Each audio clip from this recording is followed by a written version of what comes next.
Hello there, welcome to 5 Figures. Today I'm taking a look at some Mattel stuff. You will recognize, if you've been to a Walmart in the last few years, these guys were sitting all over in the toy department, and I don't know that they sold that well, but also this series for some reason got a lot of hate, and I don't really get the hate because I kind of liked this series.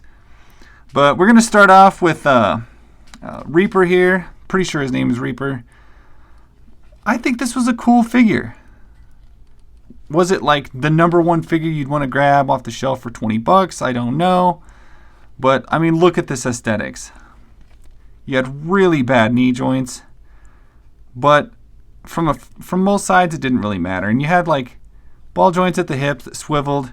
You had a mid-thigh cut. You didn't have any ankle rotation, but you had a swivel, single jointed knee, a nice ab crunch, which, you know, a lot of figures didn't have. And yeah, I mean, he has regular hands, and then he has these like scythe hands that I always stuck on, but I always thought this guy looked freaking sweet. And the thing is, yeah, I know that these maybe weren't worth the $20 price point that they were originally sold at, but if I remember right, Walmart chucked these down to about $15 really quick. And if you want to shop around, you can get these guys at a lot of places now for like $5 to $10. I know I picked up most of these at like Burke's or Ross or, you know, like stores that are kind of like $5 below. And at that price point, don't pass on them. They're really quite nice. Doomsday Superman, I remember, man, I'm not terribly familiar with Doomsday Superman, but I do love the look of the character. And I remember Anthony's Customs he bitched about these things. God, he fucking drove them into the ground, how much they sucked. But if you look at this thing, look at these guys. These guys all have the same 3 body mold.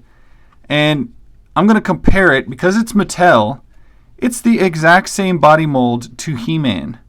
From the Mattel He-Man line. Let me line that up a little better for you. This is like Motu Classics. He's got some extra stuff added on here, but like this Superman, same thumbs, same chest, same torso, same floating piece in the crotch. It's basically the same figure. It's built on the same buck. So I don't understand why you would pitch such a fit about it. Motu Classics typically run about 30 bucks.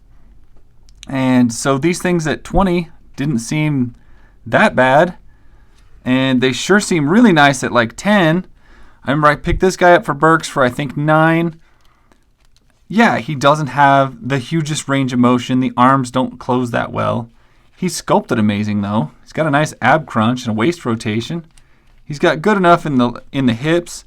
Kind of not so great at the knee. But look at the aesthetics of what we're talking about here. I mean, it's essentially a 4 Horsemen figure, mass produced for the Walmart store type retail. I'm happy with it. I never saw why these things sucked so bad. Let me see here. Let me put him down, take a look at Superman. This is one of my favorite Superman figures of all time. Just the spit curl that he's got going on in his hair, the bulkiness of him, I don't know, it's got a real cartoon feel. And, you know, these are from The Dark Knight Returns, I'm pretty sure. And they were an older Superman, an older Batman, and just a really, really beefy old character design. He's got a little bit of a split neck, but that might be from dropping him. But, you know, this isn't it's a good-looking Superman. I always liked it. If you're into the more comic book, super ripped look, these guys work for that.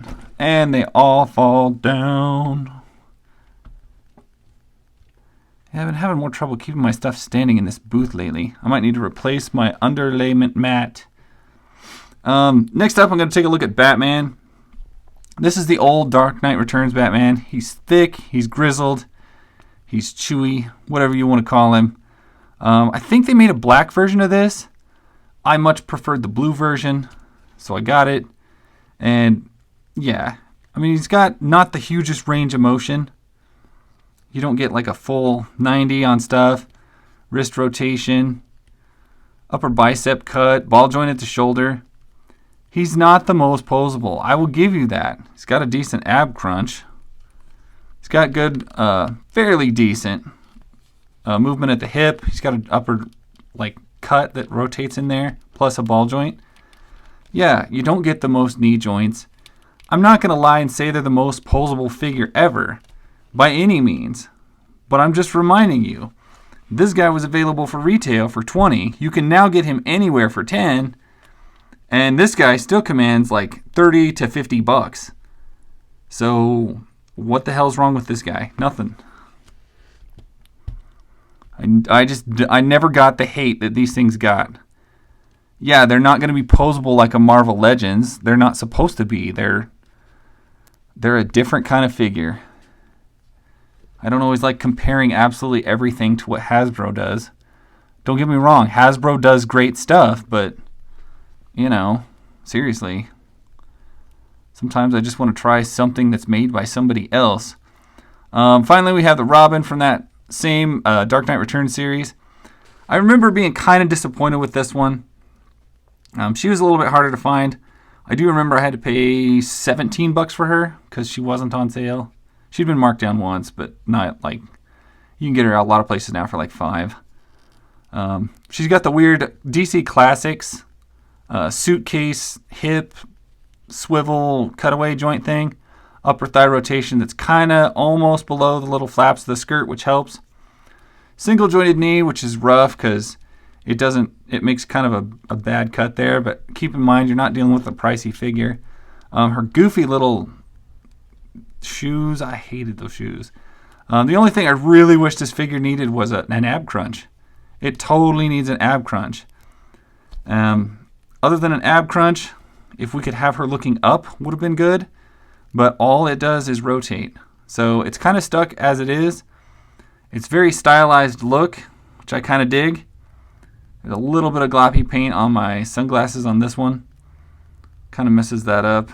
But, yeah. I mean, this is probably the weaker one from the line.